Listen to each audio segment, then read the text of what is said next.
Another example of superposition theorem, calculate the current through this 6 ohm resistance.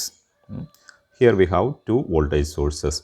Instead of current source, we have two voltage sources, 6 volt with an internal resistance 0.5 ohm and a 12 volt source with an internal resistance 1 ohm. And we want to find the current through 6 ohm resistance through these due to these two sources. ഇവിടെ നോക്കിക്കഴിഞ്ഞാൽ അറിയാം current from the direction of current is from positive terminal to negative terminal. So current ഇവിടെ നിന്ന് ഇങ്ങോട്ടാണ് വരുന്നത്, അത് ഇവിടെ നിന്ന് ഇങ്ങോട്ട് പോകുന്നു, ഈ കറണ്ട് ഇങ്ങോട്ട് വരുന്നു. അപ്പോൾ രണ്ടും കൂടെ ഒരേ ഡയറക്ഷനിലാണ്, രണ്ടും കൂടെ സൂപ്പർപോസ് ചെയ്തതാണ് നമ്മൾ കാണേണ്ടത്. സോ സൂപ്പർപോസിഷൻ തിയറം പറയുന്നത് the total current is the sum of current due to algebraic sum of current due to each sources. So let us find the contribution from the first source, 6 volt source. So in order to find the current due to 6 volt source, remove 12 volt, not remove, replace 12 volt with its internal resistance. So to find, so let me denote that current as I1 prime. So I1 prime. So to find that, replace 12 volt source, second source with its internal resistance, that is 1 ohm. So the same circuit, this 12 volt source is removed and it is replaced with 1 ohm resistance, same circuit. So let I1 be the current drawing from this 6 volt source. അപ്പോൾ ഈ I1 കറണ്ടാണ് ഈ സോഴ്സിൽ നിന്ന് വരുന്നത്. അത് ഈ ഒരു നോഡിലെത്തിയിട്ട് രണ്ടായിട്ട് ബ്രാഞ്ച് ചെയ്ത് പോവുകയാണ്. ഇനി നമുക്ക് കാണേണ്ടത് ഈ 6 ഓം റെസിസ്റ്റൻസിൽ കൂടെയുള്ള കറണ്ടാണ്. അതിനെ ഞാൻ I1 പ്രൈം എന്ന് ഡിനോട്ട് ചെയ്യാണ്. I1 prime. So I1 prime ആണ് കാണേണ്ടത്. So we want to use branching theorem. ഇവിടെ ബ്രാഞ്ച് ചെയ്യുകയാണ്. സോ ഈ I1 നമുക്ക് കാണണം. സോ I1 കാണണമെങ്കിൽ എന്ത് അറിയണം? മെയിൻ കറണ്ട് അറിയണം I1. ഇവിടെ കറണ്ട് സോഴ്സ് അല്ല, വോൾട്ടേജ് സോഴ്സാണ് തന്നിരിക്കുന്നത്. So we want to first find the main current. Voltage സോഴ്സുകളാണ് തരുന്നതെങ്കിൽ ആദ്യം നമുക്ക് മെയിൻ കറണ്ട് കാണണം. എങ്ങനെയാണ് മെയിൻ കറണ്ട് കാണാം? Main current I1 is equal to voltage source divided by resistance.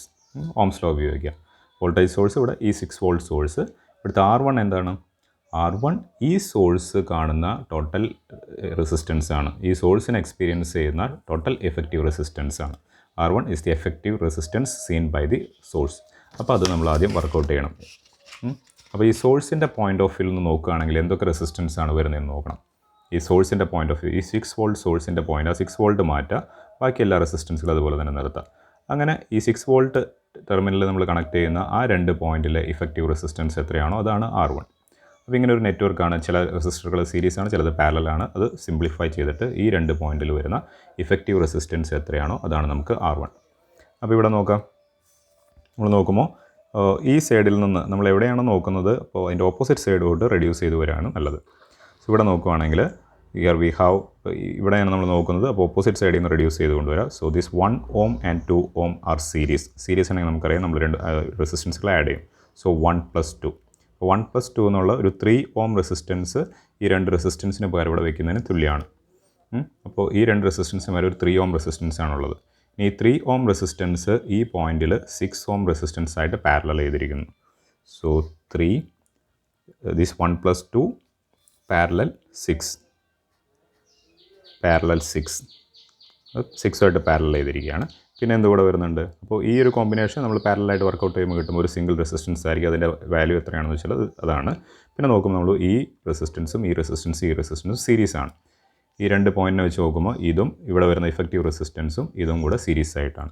അപ്പോൾ എല്ലാം കൂടെ ആഡ് ചെയ്യാം. Plus this 2.5 plus this 0.5 0.5. So this is equal to 1 + 2 is 3 parallel 6. നമുക്ക് പാരലൽ കോമ്പിനേഷൻ വരികയാണെങ്കിൽ നമുക്കുള്ളത് 1/R is equal to 1/R1 plus 1/R2 ആണ്. അല്ലെങ്കിൽ R is equal to R1 times R2 divided by R1 plus R2 ആണ്. So 3 ഇവിടെ വരുന്നത് 3, 2 + 1 is 1 + 2 is 3. So 3 parallel 6 എന്ന് പറയുമ്പോൾ 3 times 6 divided by 3 + 6. Then plus ഇവിടെ 2.5 പ്ലസ് 0.5 3. ഇത് രണ്ടും കൂടെ ആഡ് ചെയ്യുക. ഇത് വർക്കൗട്ട് ചെയ്യുമ്പോൾ you can see it is 5 ohm. അപ്പോൾ 5 ohm ആണ് ഈ 6 വോൾട്ട് സെല്ല് കാണുന്ന effective resistance. Then we can work out main current. Main current I1 is equal to source 6 volt divided by ഇവിടെ വരുന്ന 5 ohm.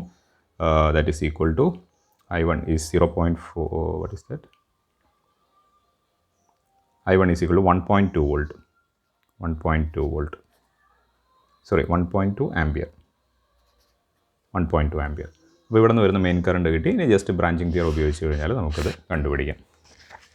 So I1 prime is equal to main current I into, that is I1 into resistance of the other branch. നമ്മൾ ഈ ബ്രാഞ്ചിൽ കൂടെയുള്ള resistance ആണ് നോക്കുന്നത്. Other branch ഏതാണ്? ഈ ബ്രാഞ്ചാണ്.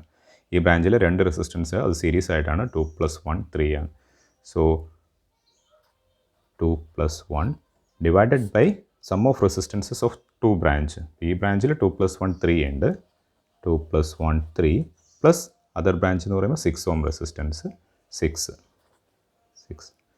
So this is equal to I1 is 1.2 into 3 divided by 3 plus 6 is 9. So I1 plus I2 is equal to, I1 prime workout cheyanengil you can see it is 0.4 ampere ആണ്. Current due to 6 volt through this resistance 6 ohm. Okay, അപ്പോൾ first സോഴ്സിൻ്റെ current കിട്ടി. ഇനി second source ഇതുപോലെ തന്നെ നമുക്ക് solve ചെയ്യാം. Second source solve ചെയ്യുമ്പോൾ to find I2 prime due to 12 volt source. അപ്പോൾ എന്ത് ചെയ്യണം? ഫസ്റ്റ് സോഴ്സിനെ റിമൂവ് ചെയ്യണം, അല്ലെങ്കിൽ റിപ്ലേസ് ചെയ്യണം. അത് ഇൻറ്റേർണൽ റെസിസ്റ്റൻസ് വെച്ച് റിപ്ലേസ് ചെയ്യണം. അപ്പോൾ സെയിം സർക്യൂട്ടിൽ തന്നെ ഈ 6 വോൾട്ട് റിമൂവ് ചെയ്ത് അവിടെ 0.5 ഓം എന്നുള്ള റെസിസ്റ്റൻസ്, അതിൻ്റെ ഇൻറ്റേർണൽ റെസിസ്റ്റൻസ് കണക്ട് ചെയ്യും. ഇനി നമുക്ക് കിട്ടേണ്ടത് ഈ ഒരു ബ്രാഞ്ചിൽ കൂടെയുള്ള കറണ്ടാണ്. ഈ ഒരു ബ്രാഞ്ചിൽ കൂടെയുള്ള കറണ്ടാണ് കിട്ടുന്നത്. അപ്പോൾ ഈ സോഴ്സിൽ നിന്ന് ഡ്രെയിൻ ചെയ്യുന്ന മെയിൻ കറണ്ട് I2 ആണെന്ന് വിചാരിക്കുക. I2 ഈ ഒരു പോയിന്റിൽ ബ്രാഞ്ച് ചെയ്യുന്നു. ബ്രാഞ്ച് ചെയ്ത് I2 പ്രൈം ആണ് 6 ഓമിൽ കൂടെ പോകുന്നത്. I2 പ്രൈം ആണ് നമുക്ക് വേണ്ടത്. അപ്പോൾ I2 പ്രൈം അറിയണമെങ്കിൽ I2 main current from 12 volt source അറിയണം. നേരത്തെ ചെയ്ത പോലെ തന്നെ എന്ത് ചെയ്യാം? Main current is equal to V2 second voltage source 12 volt divided by R2. R2 is the effective resistance in by the point of view of the second source. ഈ 12 volt remove ചെയ്തിട്ട് ബാക്കി 12 വോൾട്ടിന് പകരം ഈ ഇൻറ്റേർണൽ റെസിസ്റ്റൻസ് കൂടെ വെച്ചിട്ട് ആ റെസിസ്റ്റൻസുകളുടെ combination എത്രയാണ് തരുന്നത്, അതാണ് നമുക്ക് R2 എന്ന് പറയുന്നത്. ഇവിടെ എത്രയാണ് വരുന്നത്? ഈ സൈഡിൽ നിന്നാണ് ഇവിടുത്തെ റെസിസ്റ്റൻസ് ആണ് അറിയേണ്ടതെങ്കിൽ നമ്മൾ ഇവിടെ നോട്ട് സോൾവ് ചെയ്ത് വരാം. സോ ഇവിടെ 0.5ഉം 0.25ഉം സീരീസ് ആണ്. So 0.5 + 2.5 series. That combination is in parallel with this 6 ohm resistance and this combination, ഈ 3 റെസിസ്റ്റൻസിൻ്റെ combination 2 ഓമിനും 1 ഓമിനും പാരലലാണ്. So 2 + 1. Okay. So this is 0.5 + 2.5 is 3. So 3 parallel 6. So 3 times 6 divided by 3 + 6 plus 2 + 1 is 3, 5 ohm. Then I2, main current I2 from the second source is its voltage 12 volt divided by effective resistance R2, that is 5. So we will get 2.4 ampere. So main current കിട്ടി. So using branching theorem, I2 prime is main current I2 into resistance of the other branch. ഇതാണ് നമ്മുടെ main branch. Other branch എന്ന് പറഞ്ഞാൽ 2.5 into 0.5. 2.5 plus 0.5 divided by sum of resistance of 2 branch. That is 2.5 plus 0.5 plus other branch is 6 ohm. 6. So this is equal to what is I2? I2 is 2.4 times 3 divided by 3 plus 6 is 9. So this is equal to I2 prime. We will get it is 0.8 ampere. 0.8 ampere. Okay. Now according to superposition theorem, total current, net current through the circuit is the algebraic sum of resistances. The algebraic sum of current through current due to individual sources. So I1 prime we have 0.4 ampere. I2 prime is 0.8 ampere. So I is equal to I1 prime plus I2 prime. Why we are adding this? Since both currents flow in same direction. നോക്കുക, ഇവിടെ നിന്ന് current വരുന്നത് ഈ ഡയറക്ഷനിൽ നിന്നാണ് വരുന്നത്. അപ്പോൾ ഇങ്ങോട്ടാണ് വരിക. ഈ കറണ്ടും സെയിം ഡയറക്ഷൻ, ഈ സെല്ലും ഇങ്ങനെയാണ് കണക്ട് ചെയ്യുന്നത്. രണ്ട് കറണ്ടും കൂടെ ആഡ് ചെയ്യുകയാണ് ചെയ്യുന്നത്. So I1 prime plus I2 prime 0.4 plus 0.8 is 1.2 ampere.